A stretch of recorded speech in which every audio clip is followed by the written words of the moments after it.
manungil sil sa mga gula tulurin sa sure ilang time kumano sa ulo yung gede lang tao nga terul mas na kuam ng artiyan itirga nga mo di ko ngitirtin mo siya arti yung lakadal amla mistri tigil mo conference mas diren na men sa clear na radyo hindi mo ikatebang kal nga katruga nga tinawa Monia Barnes, kung nasa mga tokla kambing li, nga tokol time lural mermelaw, sa senator, olbi na rula, uludang seringi, kilingil wasin mo, tigil dosin honorary session mermelaw, mga tokla kambing li, nga nakarik ma agrala, kayo ay sa nga wasin lamok Pedro Moderna kal agrala, kaplimenta Guam, Dimokra olbi na Guam, mangilter mo, senator na Guam lang, ang acting speaker.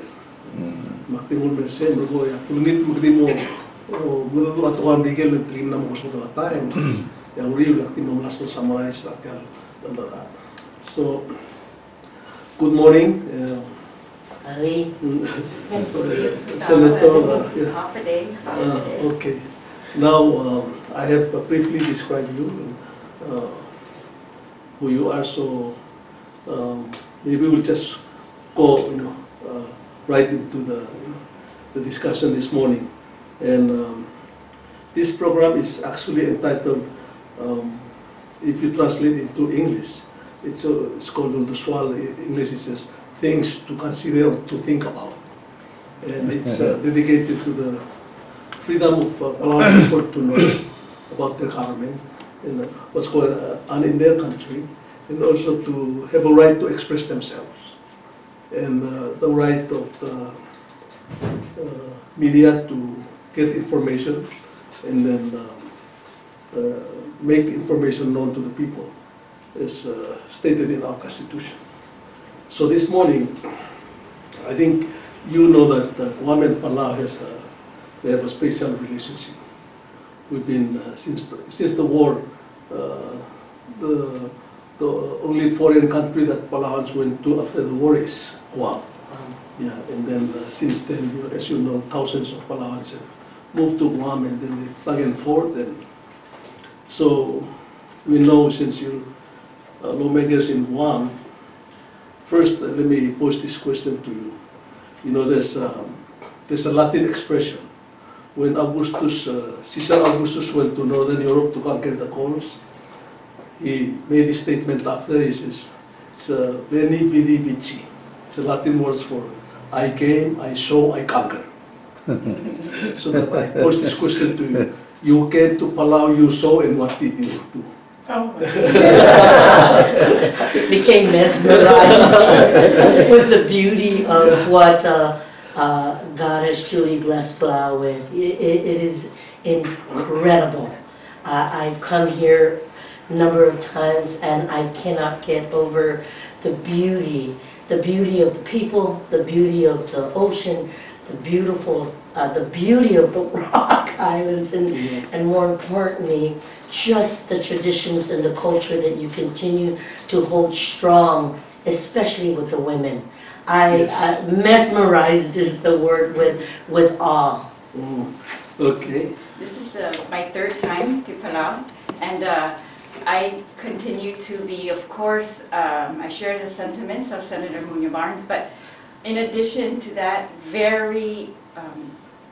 I keep learning. We keep learning and learning and learning from Palau, how the government is very dedicated, I think, to information, and how these women have become very active in the sharing of this information, and that the government and the women, it's very clear, are cooperating to work together, and that they all have the best interests of the people in mind, and I learned strategies on how to do that better in Guam.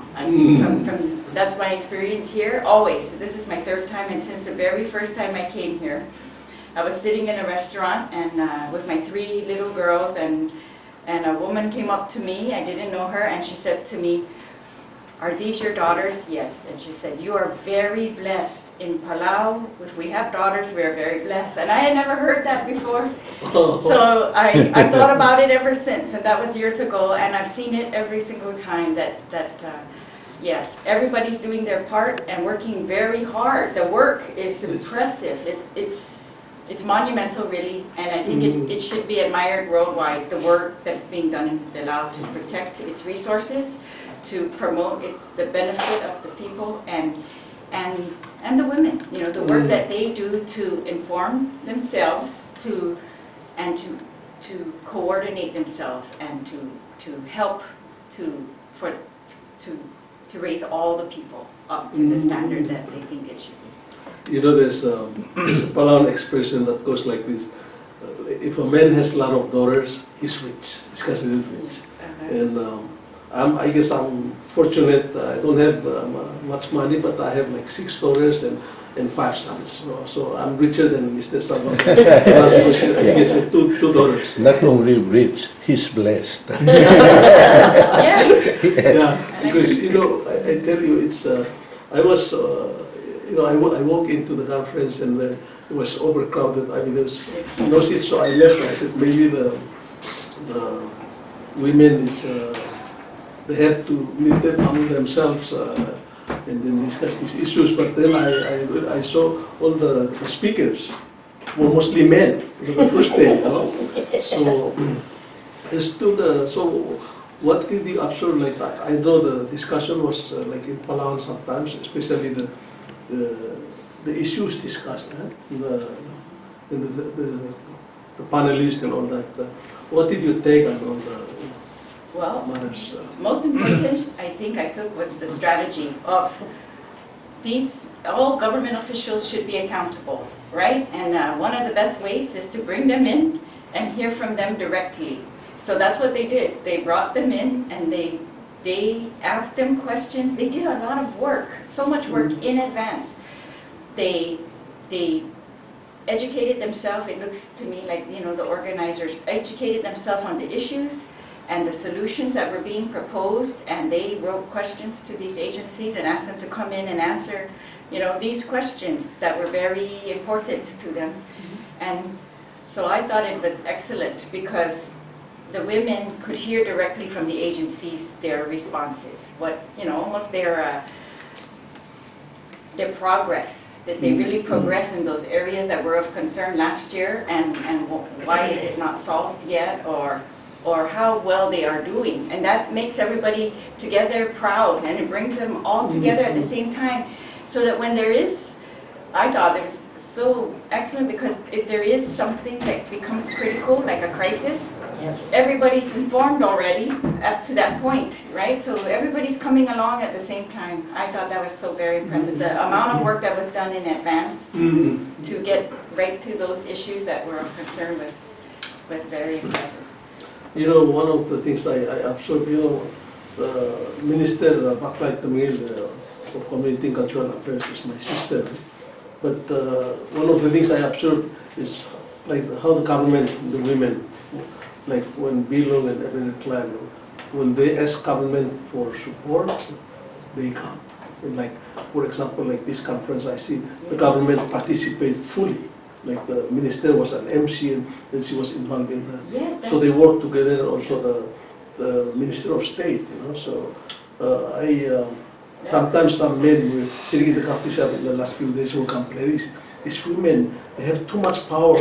Their culture, they control us, they appoint chiefs, and they control the land and all the decision making. Now in the modern system, the modern governments allow them also to have control of the government. Well, I was deeply impressed at the story that was shared with us about how there was a wastewater system that was built in front of one of the parks. Yes. And there was a concern about how the visitors will feel, the tourists will feel when they go to these parks and see the stench, smell the stench and all that. And they had, the Bilang, Yes. she gathered all the women together and got over 2,000 signatures and literally had company move the system away from that park. And I went, what an impressive way to get our women engaged. And more importantly, that was just one story. If there's anything that I took away from the conference is the respect of language. And you asked earlier about how did I feel because it was recited. I mean, the program was, the majority of it was in Palau, but the translation by the Minister of Cultural Affairs, Baklai, was extremely, and also the Minister of State, Faustina, Yes. I call her Tina. Yeah. They were just incredible. The mere fast take on translation from English to Palau, Palau to English at a second's notice, because I don't think they were rehearsed by the panelists and I don't think a lot of them had their presentations. But just that the language continues to stay strong. The women, we stayed all night the second night to after midnight just to see the program, to see all the dancers from the different states come and perform. Well, did you dance or? Oh, it was beautiful. Yeah. We didn't need to dance, and the performance was amazing. To see the coordinators, the elders, dance with much sharing their love, sharing the songs, and then the audience singing with the dancers. You know what? That is such a respectful way to take care of your audience. Never give up on the language. You know, teaching the language and making sure that the children learn the language. Yes. That's something that we literally need to work with in Guam. Yeah, you know, it's really about leadership, and I watched like over 20 years ago when this thing, when women start organizing, and Bilum, you know, it's really I guess the spirit and the power and the organizer behind it. And they've done an incredible job because this is really it's not our culture. I mean, women under our culture stay in the clan system, in the family, and they're the ones who keep the clan together. They control, and then they appoint the men to go public, to represent the clan and the women, to bring to discuss and deal and make decisions on public matters. So men have buy the meeting house, and women don't. So it's kind of different, and the women control. Like if they appoint the men to represent the clan in the villages, in the village government, if the men does something which is out of step with the decision of the clan, or make the clan, dishonor the clan, stuff like that, the women can fight. So they appoint the chief, and then they can remove them. And then if the chief dies, then they appoint a new chief. But it's women who get together and make a decision. So when this women started organizing over 20 years ago, there's a lot of issues and questions. Why are the women, for the first time nationwide, getting together as a group and make recommendations to the leaders and discuss public matters, which is not, didn't happen for, So it's really, and I think it's, it's something that we now accept. And it's also, I guess, with the modern society and the freedom of the press and democracy, and it's so. I mean, I watch it, and because I've been a writer and newspaper for over 4 years, and also a lawyer, I watch it, and it's a kind of a new dynamism that's evolving. So, and I'm sure in Guam, you also have a lot of women. Yes, I think you're correct. Things are changing very quickly, right? Yes. And but not necessarily. I mean, it's changing, but it's because our government style or systems have changed. Even Palau has changed. Yes. And so this is a merging of this new, democracy system. And the women of the Marshall Islands in their presentation made that very clear, because they have a very similar matriarchal system, clan system, and yet they've had to merge, into this government, agencies and that type of representation or that type of system. and I don't think it's, I think they're consistent with each other. At least for me, I think those are consistent because it's a matter of being heard, and that's all they ask, right? Is to be heard, and I think that's for me as a policy maker, that's what I owe. I owe to listen to everyone, you know, in Guam, and so I want them to be heard, and if in whatever way they can find to be heard, that's what they should do. And so that's why I very much I think it's a system that's really leading in the world. Honestly, that's my impression of it. It's I don't think it's a system that was created to make any conflict or to be inconsistent with tradition. I think it just complements your tradition and just allows another avenue to be heard, which is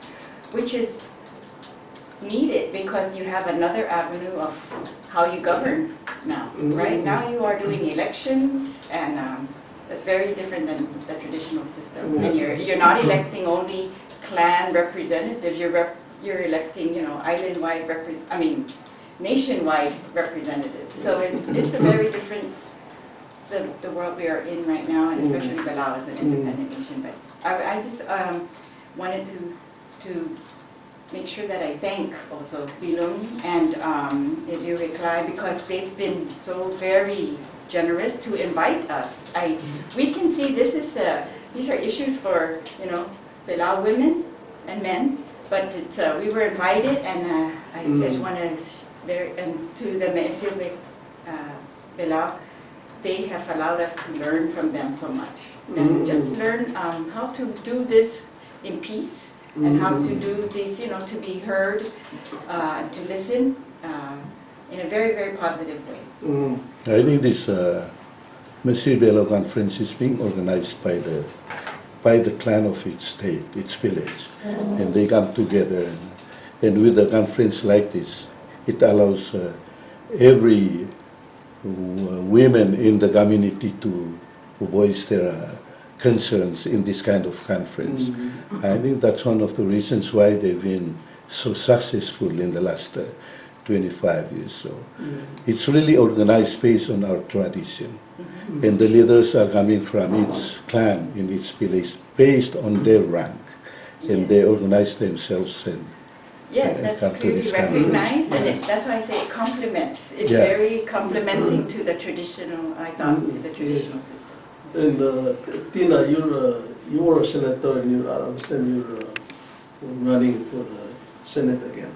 For the 35th Guam Legislature, And yes, I am. then I predict you're going to win. Because I know those Palauans who are listening to us in Guam, the Palauans in Guam and all over the world listening to this station now. I'm sure they will vote for you. But tell us, like, you know, what are the things that you're going for and your election in Guam, and do you have any Palauan supporters in Guam? Oh, definitely. Thank you. I'd like to extend the warmest ali and hafaday to my brothers and sisters in Palau.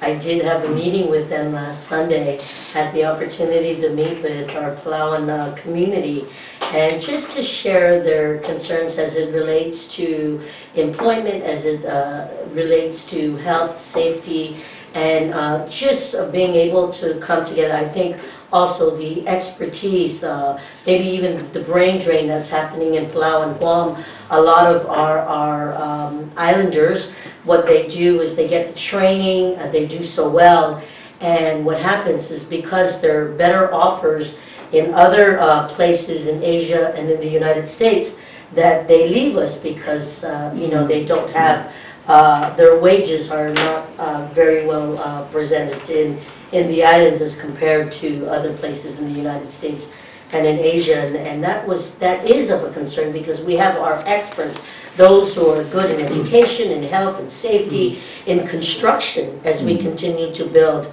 and have new facilities for the community. They leave because pay is so much better. And we continue to look at that as we look at some of the issues on even increasing of the minimum wage. for our island of Guam. Also, as it relates to our medical insurance and medical coverage, that was another important factor that they brought up, wanting to see how can all our island brothers and sisters in Micronesia who come to visit, who come to live in Guam and make a place in Guam, how can they get covered and make sure that their medical needs and attentions are addressed. And one of the, I think an issue that has been around for many years is the air transportation. How can we ascertain and make it reasonable for our island residents to travel to and from the islands around Micronesia? It is so expensive. It's probably the most expensive in this part of the world. And as we look at flights that happen from even in Asia to Europe or other places in the world, the flights are so reasonable, but yet to come from Palau to Guam and Guam to Palau and back, it's the rate is so it's almost ridiculous. Yes, thank you. Yeah. So Senator Terlaje, I understand that you're acting speaker, and you know, in our culture, when somebody speaks in public, the first question you ask is, who's she or who's he? Before you even bother to listen. So it's so I know your name. Tina is all here. So yeah. So can you tell us a little bit about your road to leadership? Because I understand my friend BJ is no longer a speaker and you took over. So yes, he ran for public auditor, so he's now the public auditor of Guam. And so yes, this is my first term in the Guam Legislature, and I'm very lucky to be elected. That's the first time I ran. But I'm actually, for 30 years, I've been a lawyer on Guam. That's my profession. So I've been practicing law and very interested in, you know, cases of land and justice for Guam that have been prolonged really for many years, not resolved. And I also was very lucky to be counsel to the Guam Legislature for about over 25 years, maybe 27 years. 7 years. And of course, you know, for me, that was my service to Guam. I wanted to help, right? And I thought that's the best way that I could help. I used my skills, you know, and to help the legislature to do what they needed to do for the people. And I also thought at one point in my career that there's a whole generation on Guam that I feel is missing. They're not learning certain things about our history and about how the work that we need to do right now. So I wanted to teach. So I went back to, I went to the University of Guam, and I taught in the public administration and the criminal justice system, or the schools there for about 7 years. Wow. So in addition to practicing law. And I was so very happy doing that because it's a whole new thing for me. You know, I'm not a teacher, but I really wanted to share what I had learned and kind of make a shortcut for those, you know, young people to not have to wait 30 years to learn all these things, and just to, you know, tell them this is what Guam is facing now. You know, get on board and let's all get together and help. And that's one thing that she was talking, you know, Senator Muñoz was talking about the brain drain, but another thing I was very impressed at the conference was the people in the agency, the ministers, so impressive, top notch. The ones who came in, you know, in different agencies, the research that's being done, you have doctors here. You really have attracted these people to stay, or they are so dedicated.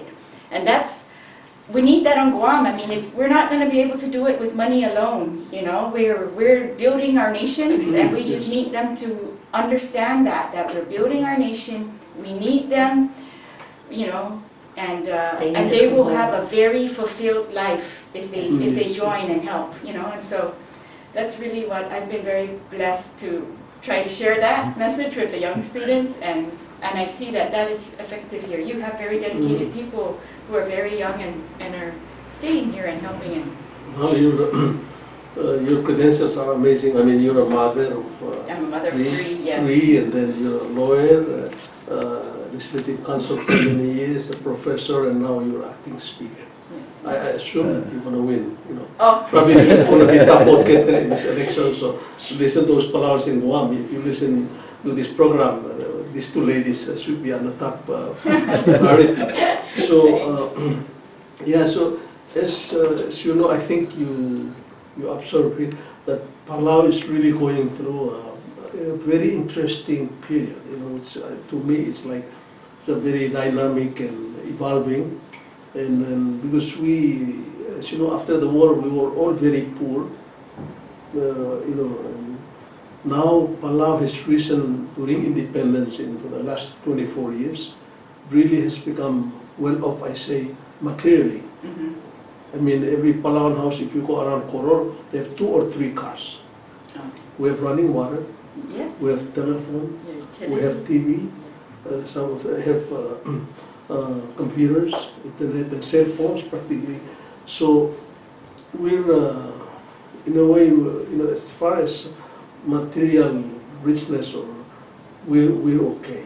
You know, and I think also like our, we have an excellent health system. Mhm. We have insurance. Practically Yes. everyone here is insured. So, but I see that, and I talked to an old man the other day. He said, "We are rich in materials, but we're becoming poor in spirit, you know, like the people are very concerned about material things, but less concerned about more the intangible things like like family values, and especially in young kids growing up to very interested only in the games Technology. and technology, and not interested about the families getting together.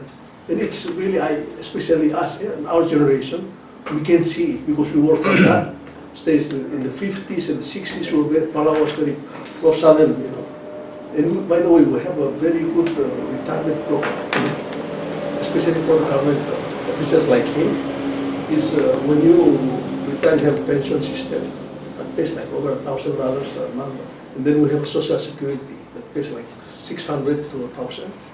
So, I mean, my brother in Guam tells me he's retired, like his retirement from U.S. system, almost the same amount as the Palauans here when they retire. So it's really, I watch this, so in a way we're better off, but I'm concerned because I see it as far as like families getting together, the clan system is weakening. The lineage system, so it's more, we're moving more toward the nuclear family thing. So we care only about our children, our grandchildren. Rather than before, we help our relatives, they come and stay with us, we share food. Now it's not, I see that. So it's something to watch, but I don't know whether in Guam, how is it? Well, in our days, it was on Sundays, we consider that rest days. Everybody goes to church, and they come back, and then they go to the parents' house or the grandparents' house, and they all come together and eat. And that's not happening today because everybody's so busy. Yes. And with modern technology, you even have the little children as young as 3 and 4 years old who all have their own technology, their own cell phone, their own video game.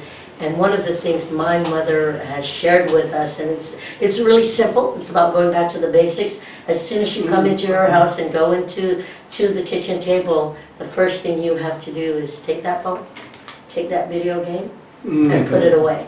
And nobody, even if the phone rings, unless you see a 911 a message, you will not answer that. And maybe that's what we literally need to do with our generation today, is to be able to continue to respect the elders and bring the value of respect back into the household, but more importantly is set aside the modern day technology and just come back and come together to share as a family without any of the technology that exists today. I observed this today's Masir Belau conference, and I was on the second floor watching the whole thing happening. And I saw many women who were about my age, who were 25 years ago, were very critical of this women conference. And now I see them sitting there, very proud, representing their village based on the rank in their clan. I said, man, what do these people do today? Are they going to build that spirit again? They feel it today. Can they pass it to their children and grandchildren? That's right. Because I saw many of them. 25 years ago, they were very critical about this for about 10 years. And now they're sitting there very proud to represent their state.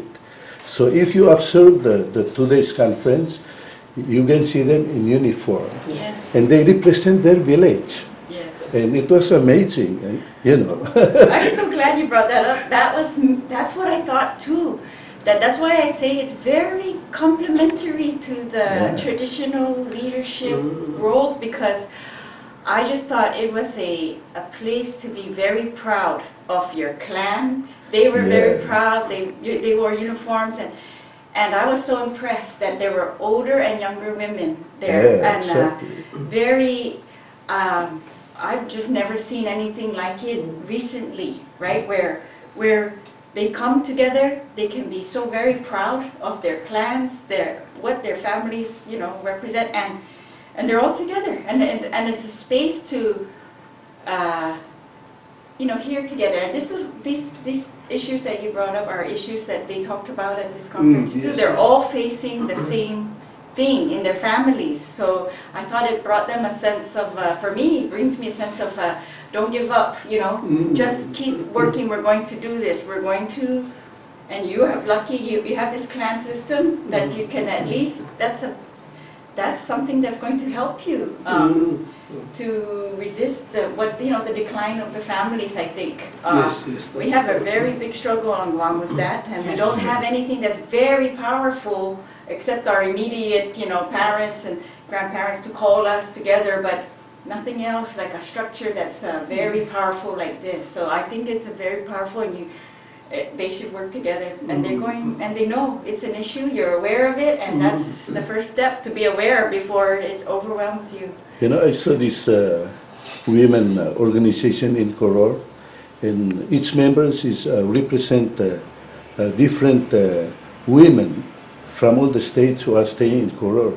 And they were sitting there in uniform and represented the organization in Koror, which is composed of many villages, different states in Palau.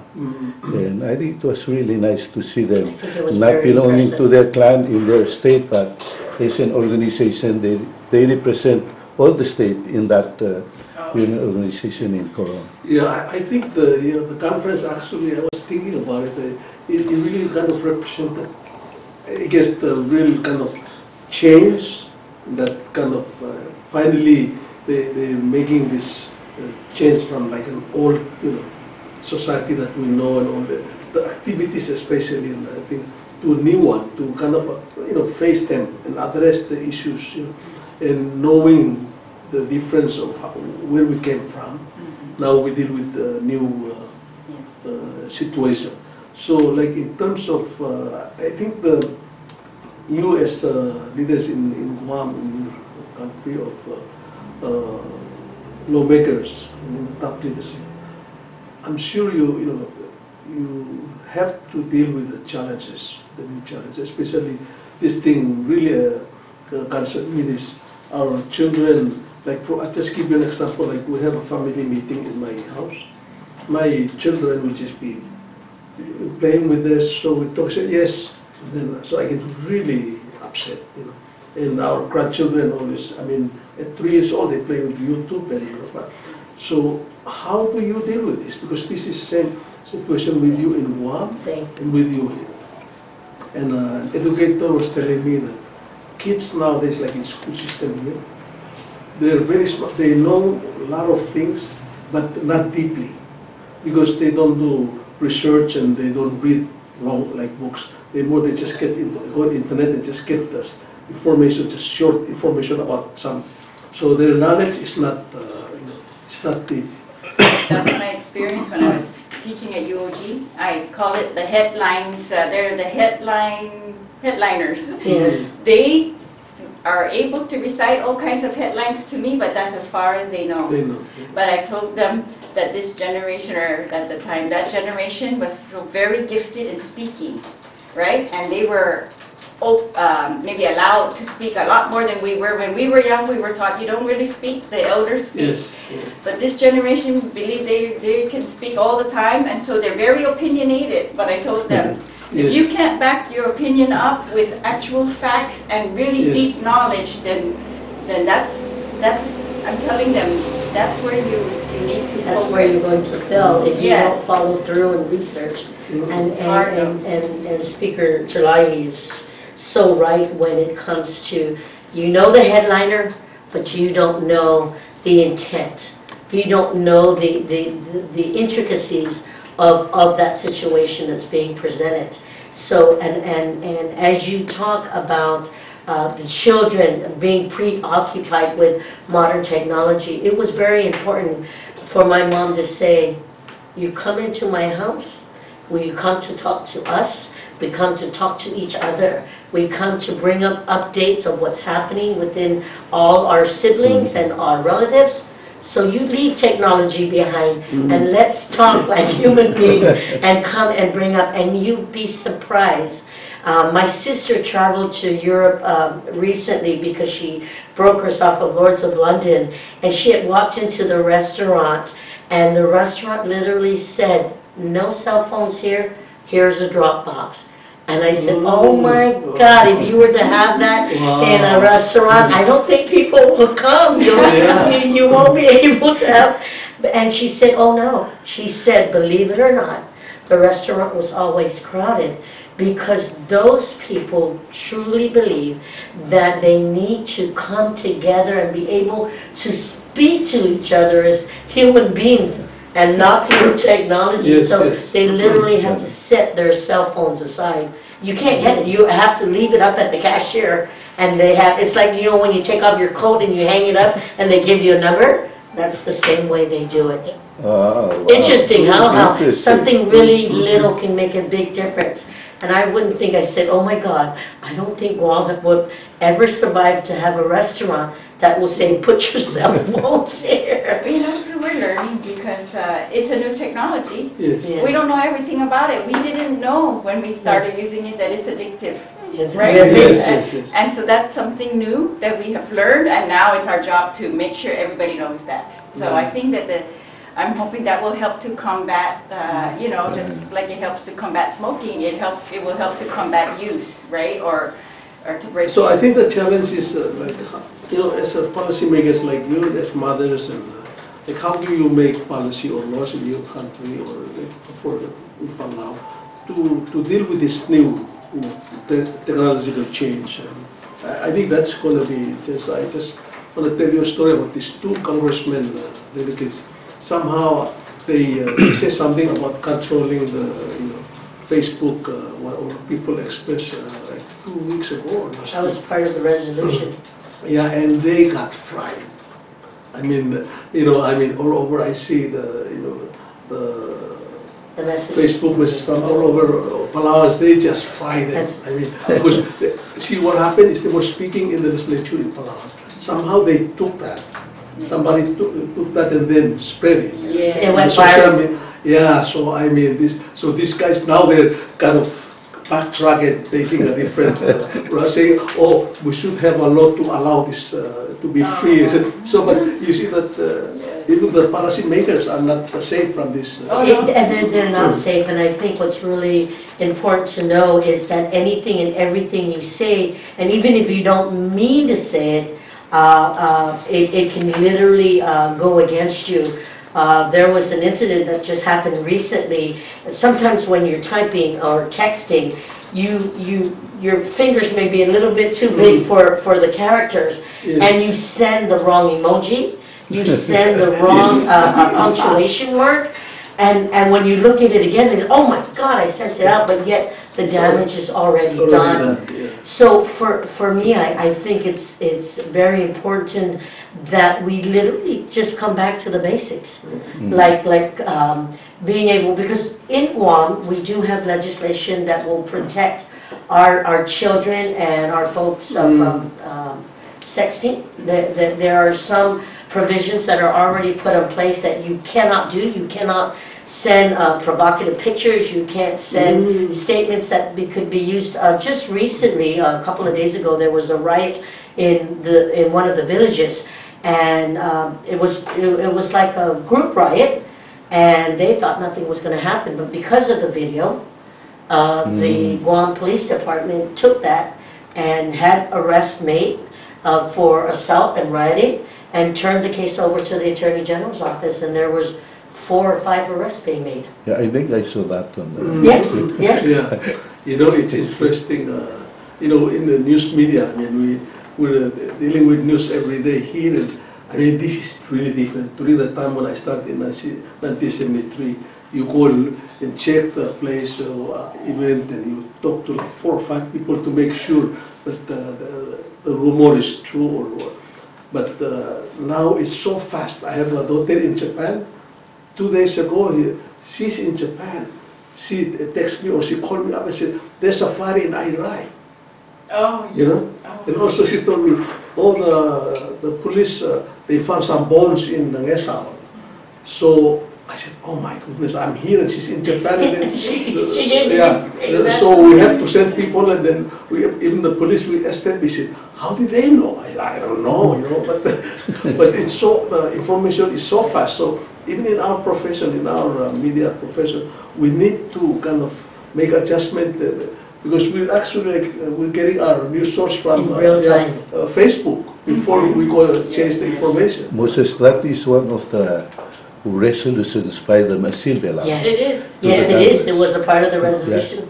Wow, this is interesting. So hopefully in the next couple of years we're going to see a law being enacted or a legislation being enacted into law regarding the use of drone and Facebook. Yes, they did bring up about the usages and the violation of the Privacy Act, and making sure that the drones and media, social media is Yeah. maybe not too controlled, but at least putting provisions in place to protect the citizens from any violation, any violations. I was very impressed because as they were reading off the resolutions, I thought maybe they'll come up with 10. They came up with 49 plus, and I'm like, they were translating in every single resolution item number, and I was shocked. Yeah, It I was was. so I intense. listened to part of that, and then I talked to my wife who was attending. I called my sister back. I said, "My goodness, I was a marathon." So I said, maybe you guys we should amend our constitution to make the women in Palau a separate house rather than the House of Delegates. We have the women and the men. We That have would be these two amazing. houses that make, because I mean, you kind of, you know, when I see my friends and relatives in the Senate and the House, I said, shame on you, man. Why didn't you think about this? Does it take women to meet in a conference like this and bring up this also with our foreign friends? What are you guys doing? I thought we elected to make laws and policies to deal with these problems. Yeah. That's why I think it's that, right? It influences the policymakers, but it also, it's those women who attend, you know, everyone in the clan who's dealing with the same issues in their family, they're able to take knowledge home with them. I really like that part, that they are informed and they are empowered to go home and also do their part in their own home to, you know, take care and make sure. And they're aware now that utilities are free because we're arguing for free utilities. You know what I mean? Or the health care is because we are, you know, demanding the healthcare system be like that. And how that all works together, I think, is very impressive. And even as far as preservation and protection of your marine life, your parks, your just the road conditions that are here, all those issues that concern the community at large were addressed in this conference. And I was completely humbled at the fact that the women had so much knowledge and so much power to be able to take all the issues and concerns and formalize it, and said they will go to their Congress and House of Representatives to make sure that these issues are addressed and that there will be an update.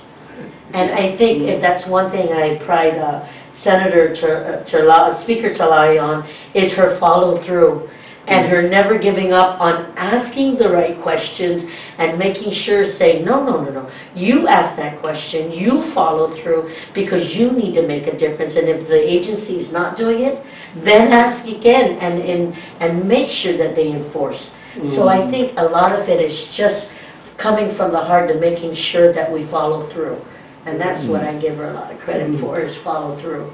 You know, I talked to you about APIL and that how Senator Cosipa and myself in the 1982-83 we flew to Guam and we formed it with Speaker Therese Terlaje and then Tami Tanaka. Also the thing is like, that was like, it's a legislative organization regional wise. Yeah? So I think now this, what you did here, this may be like forerunner of have a women group in the region, because I know we have the traditional chiefs have an organization, regional organization that was involved in the founding and for all from Marcel Soldoni to here. And we've been trying to get Guam, but they don't have traditional chiefs, so we said we just have the traditional organizations participate. I think this is good, and I think it's really making the world smaller or our Pacific smaller.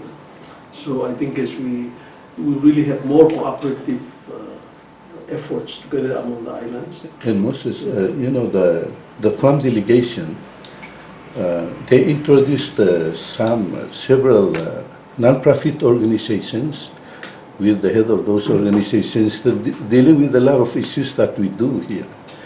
And I was expecting the government of Guam to address those kind of things, but with this non-profit organization, it's getting into the hands of the people to address, and I think that's very impressive too. As government of Guam is there to provide for the basic services to the community, it is through the outreach and then through the government's public-private partnership to work with a nonprofit organization to provide for those services. So what they usually do is, we work through grant form.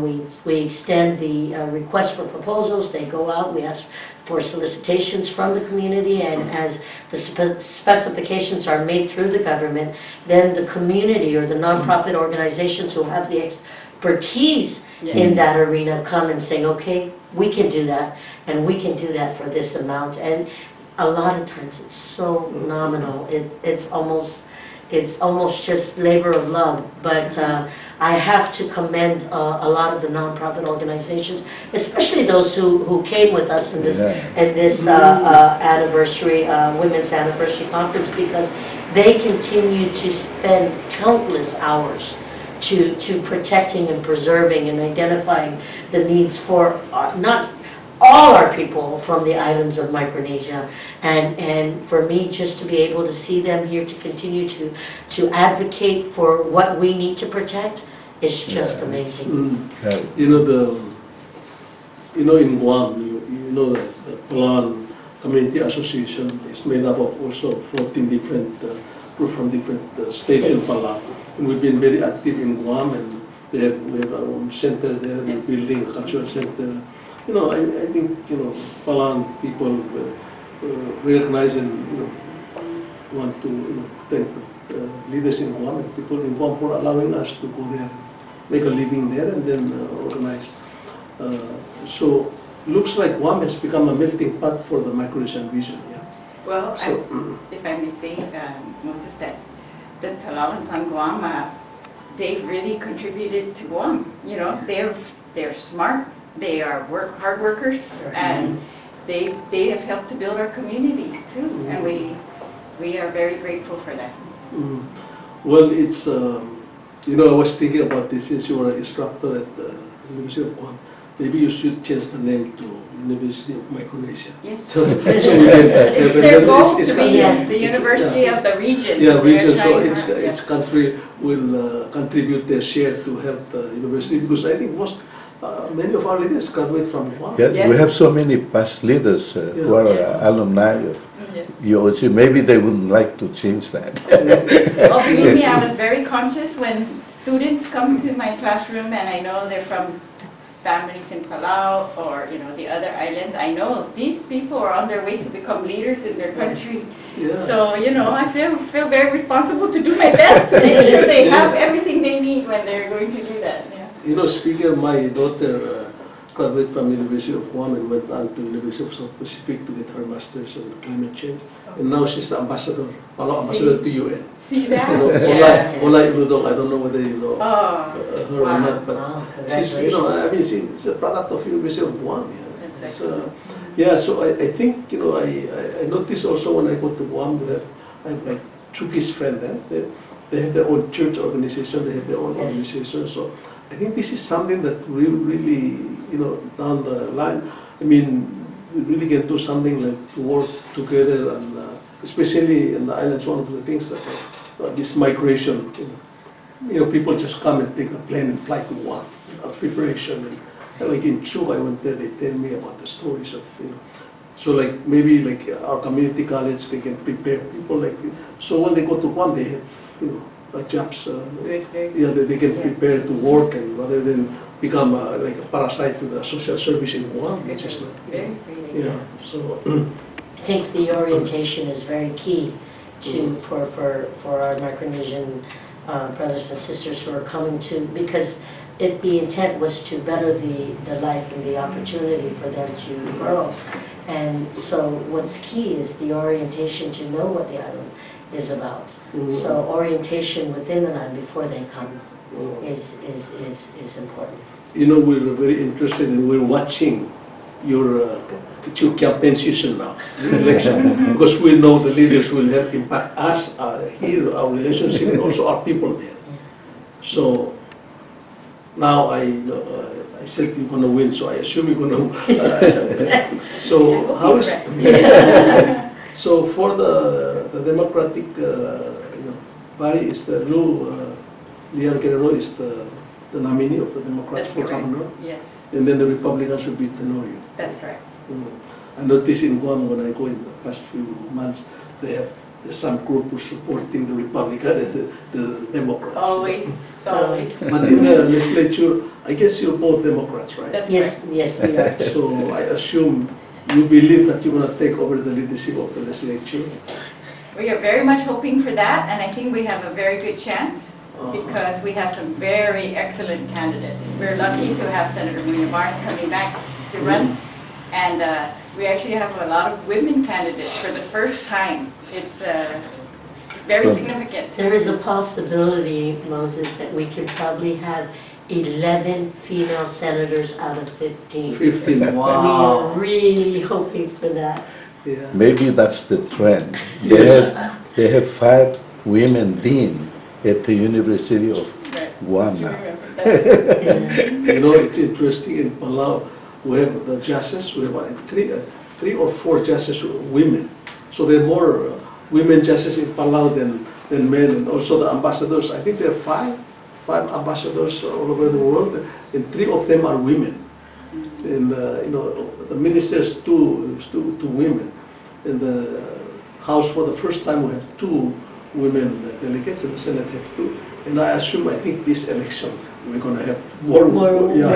In 2020, I think this is the first time we have 2 women in the House of Delegates and 2 women senators at the same time. Yeah. So at the rate that women are going, I think they're going to have more women.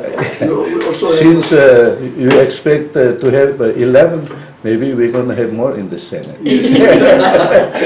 Okay, we're coming to conclusion. I know you folks are leaving tonight and you're busy, so now can we give you a chance to make concluding, and then she'll close it. Yeah. Thank you, Moses, and to the team here.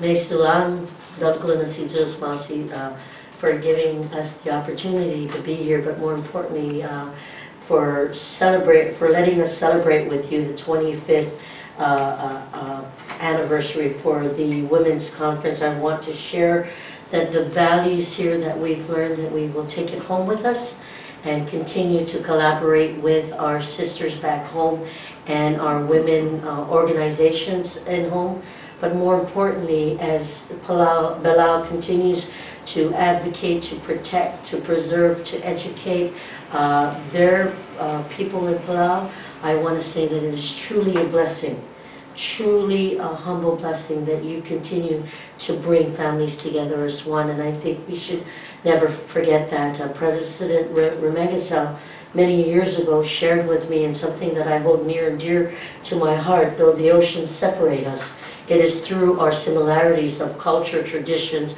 and heritage that continue to bind us as one, and that we should never forget that. And I truly believe that just being here, being able to come and share in this collaboration has truly been a blessing for me. So, Sainamasi. God bless. Okay, you know, there's one migration leader made a comment some years ago saying that the same waves that hit the beaches of Marshall's also hit the beaches of Palau. So, can you give us some words of wisdom? Oh, wisdom, I don't know. But gratitude is really how I feel today, and I feel so grateful to Bilong and the Ebil Reply and the Meesil Palau for allowing us this opportunity. It's really, I think, going to have a big impression on the rest of my career as a senator, because it shows a strategy for leadership. It shows that, and it's very consistent even with your mission here in this media. It's that we want an informed public. We want them to be informed, because we cannot live forever, and we want what we have struggled through and everything we have learned, we want them to know, and we want them to hold that and be able to move forward with it.